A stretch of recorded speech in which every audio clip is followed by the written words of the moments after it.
Hello, how are you today? I hope you're doing well.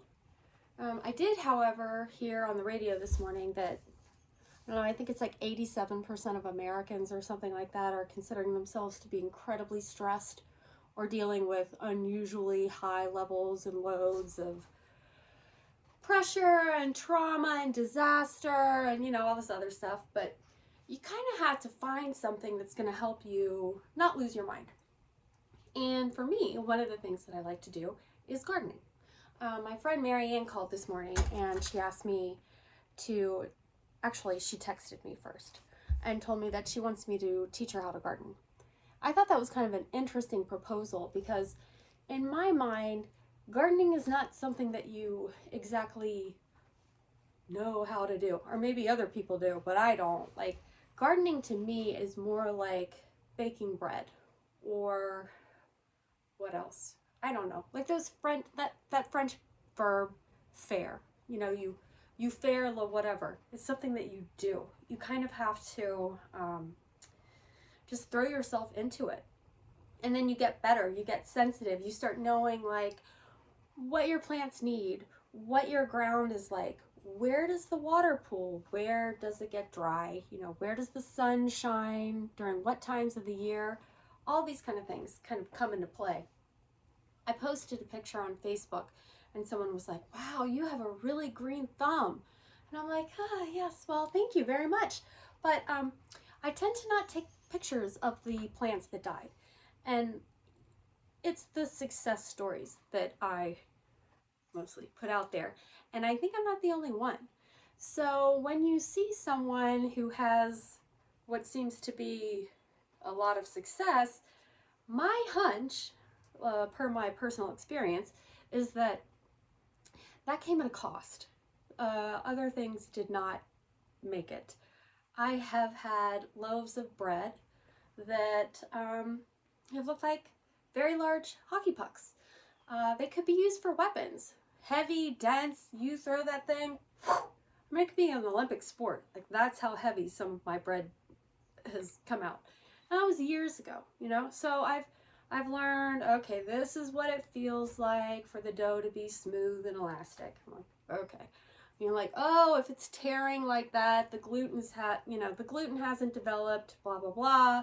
So it's going to be a little coarse and crumbly instead of nice and chewy. Or if you over knead it, then it's going to be tough. And if you don't let it rise enough, it's going to be flat. If you let it rise too much, it's going to sink. So you kind of just have to throw yourself into it and get a feel for it, which is something people don't like to do. My neighbor's walking by right now, and I don't want her to see me staring at the phone and talking to myself. Oh, okay. She's very nice though. She would understand, but still, I get a little self-conscious, So anyway, my friend Marianne asked me to teach her how to garden. And I just, went into my big explanation. But there are some good starting points, I think. The first one is compost. If you want to start gardening, I highly recommend that you immediately look up compost. Now, I'll just give you a couple quick tips, like what I have done historically. The very first time I composted, I was a kid, really. My parents would send me out with a compost bucket and I'd go dump it into the bin or the box or whatever they had going on at that time. Oh, did you see that? Look at this weird light. What the heck is that? Oh, it's from my grow lights behind me. I could play like an imaginary harp. Da-ling, da-ling, da-ling. That's weird. Fun, but strange. So anyway, I had compost growing up, which was really weird back then because I'm no spring chicken. So Pendleton County, Kentucky, composting in the 80s was, it was either incredibly old school or incredibly new school. And in my case, new school is probably what it was. Excuse me. However, as an adult, the first compost system that was instituted in my household was very, very simple and kind of, it still working out for me, actually, even though I've since disassembled it. It was just a segment of chicken wire that had been wrapped into a circle, like, you know, like a cylinder, and anchored into the ground. I would currently, I don't know what we did when it got set up initially, but these days I would recommend using zip ties. Zip ties are magical creations.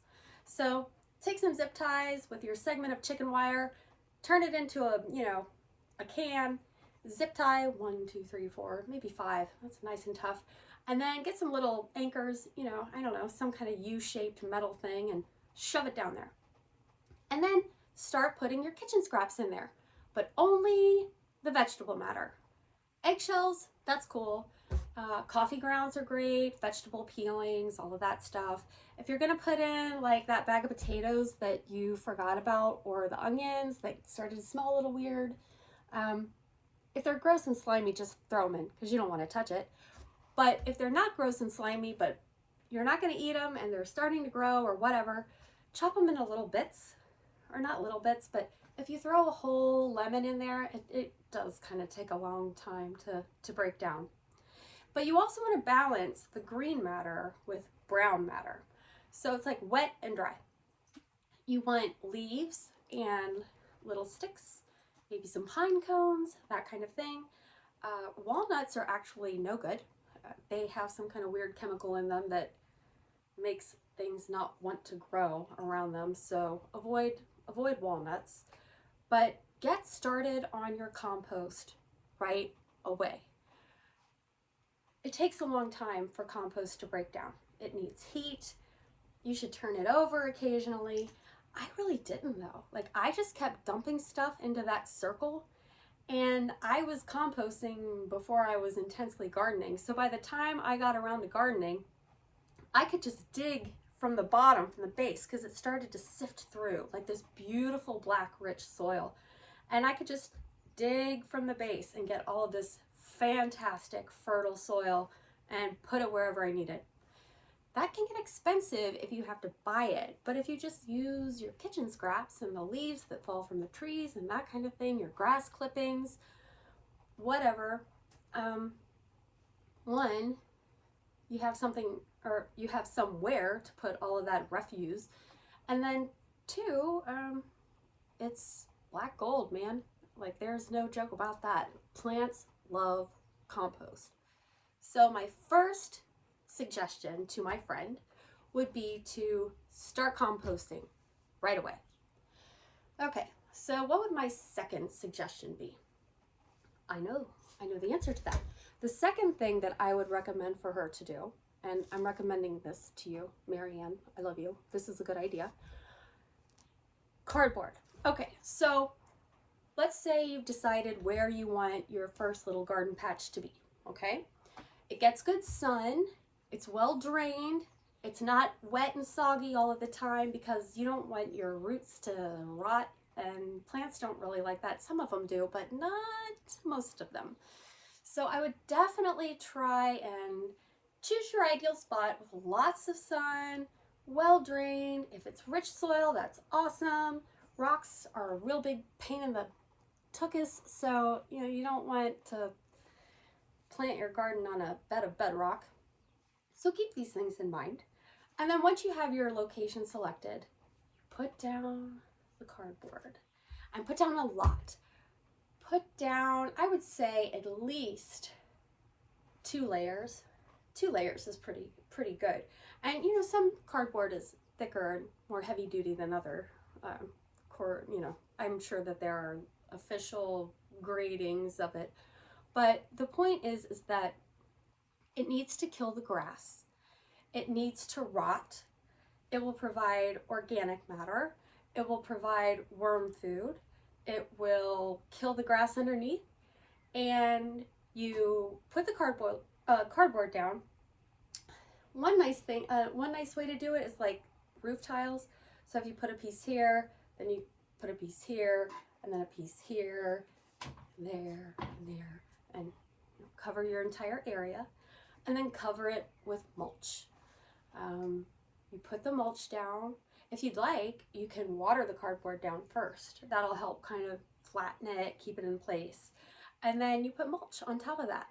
And the sooner that you can do that, the better, because it does take time for the grass to die and for the ground underneath to kind of, it's really amazing. I mean, it almost like fluffs itself up with that cardboard and what's it called, mulch trick. So that would be the second thing that I would recommend to her straight out the gate. Okay, so the compost is working.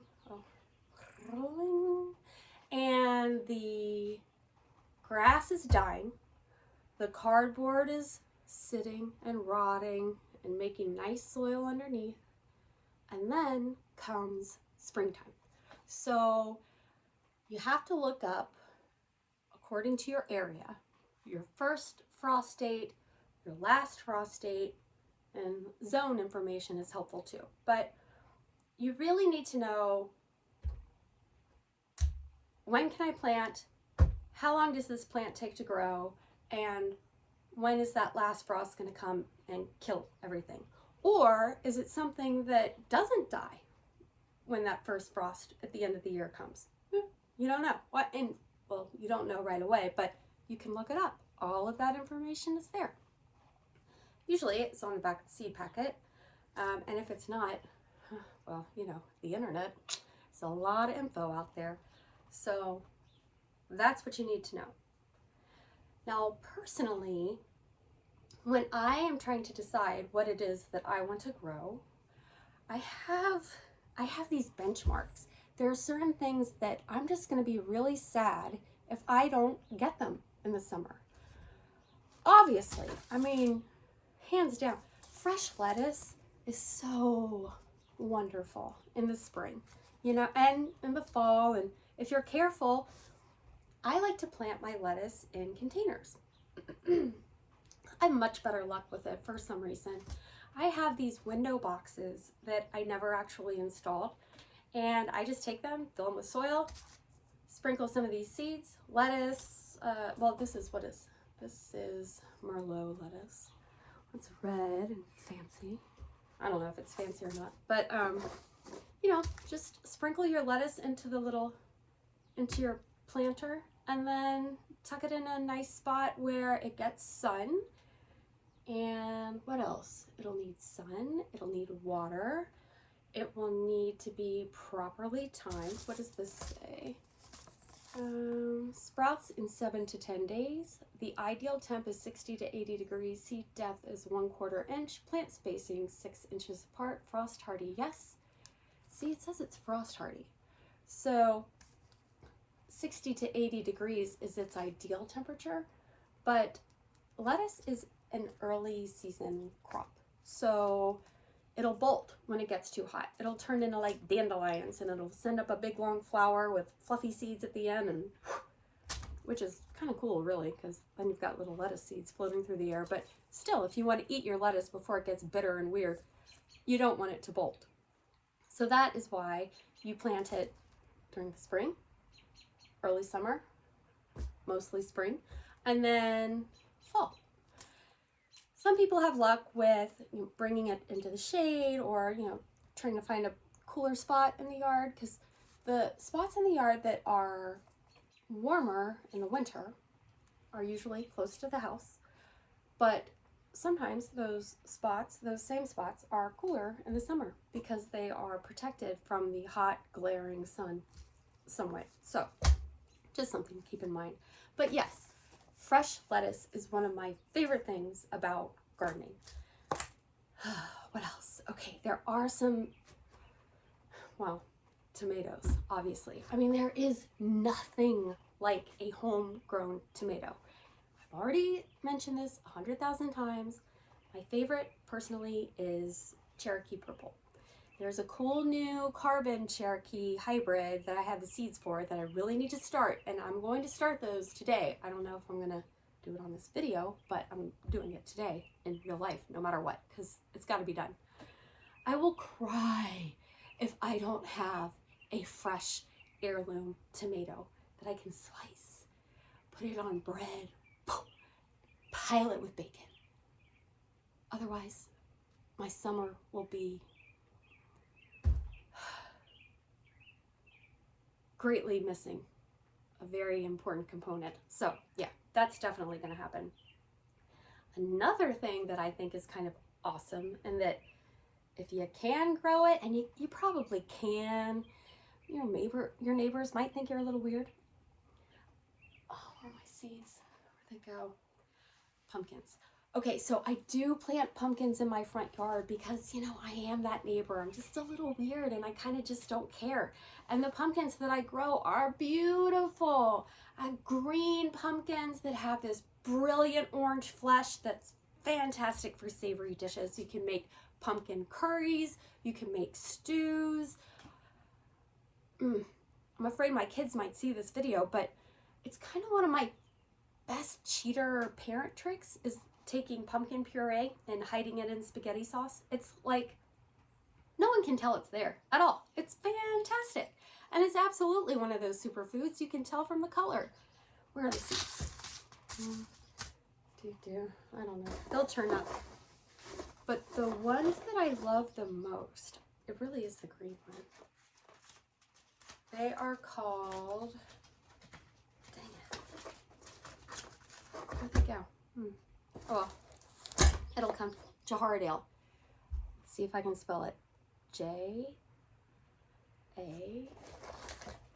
Oh, here's flat white bower. These are cool. White pumpkins. That's pretty neat.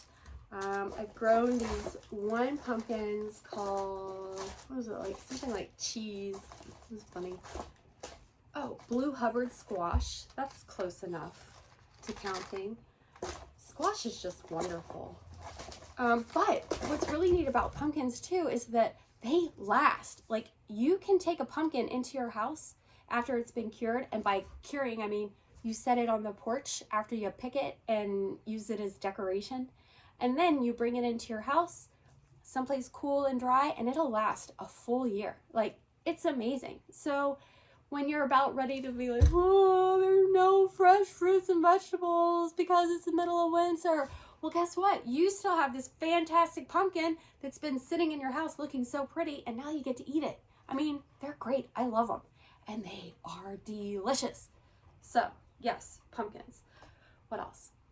Carrots, I'm not very good at, but the few that I've had, that I've picked from my yard, never has blue cheese tasted as wonderful as when I have dipped it with one of my homegrown carrots.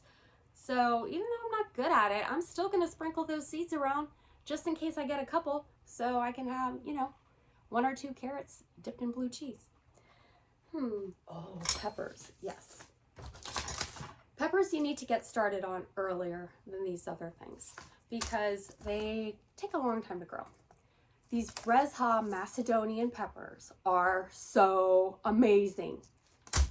And these Ajvarski, also amazing. And is this the one? Let me see. Pepper. There's this traditional, it's like Macedonian, but not just there. Like, some of that Eastern Central European land stuff. There's this awesome, like, pepper kind of chutney spread. I don't know what it is, but hot sauce is so wonderful made with fresh peppers. You just take your hot peppers and be careful because that hot stuff gets on your hands, you touch your eyes, you're blind for days. When I cut those hot peppers or process them, the oil somehow gets like onto my hair. And if I get like a little hair, my bangs fall into my eyes. It feels like they're coated in razor blades or something like that. It's insane. So I think what's crazier still though is that I kind of like it. I had so many pepper plants last year in fabric grow bags, and they were on my patio, and I would walk through just checking, looking, how's everyone doing? Is everything okay? How are my little babies? And my legs would tingle all day long. Before there were blossoms on the plants, before there were peppers on the plants, I was being acclimated to that capsaicin or whatever it's called, that pepper oil that kind of oozes from every pore of the plant. but I don't know, it's addictive. I love them. And then I wanted to have pimento cheese that I made with my own real pimentos. And that is why I grew those peppers.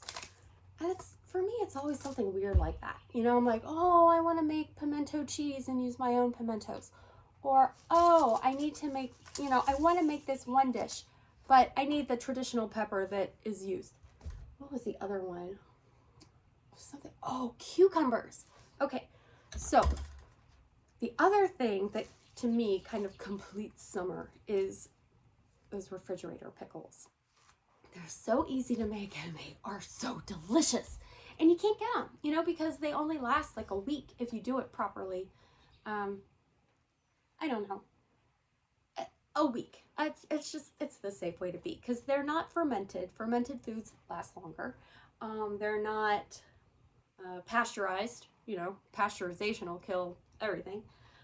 But they're delicious. And if you do them right, they have to be super fresh. Otherwise, your pickles will be soggy. So you have to grow your own cucumbers. Cucumbers can be a pain though, because there are these little beetles, and they're called, well, they're called cucumber beetles. And they have yellow backs. They're not very big, they're like that big. And sometimes they have little black stripes. Sometimes they have little black dots. There are two different kinds, or at least around here there are. And they don't do anything bad on their own, except I think it's in their abdomen or like somewhere inside their gut, if they have guts or whatever. There's a virus that they carry.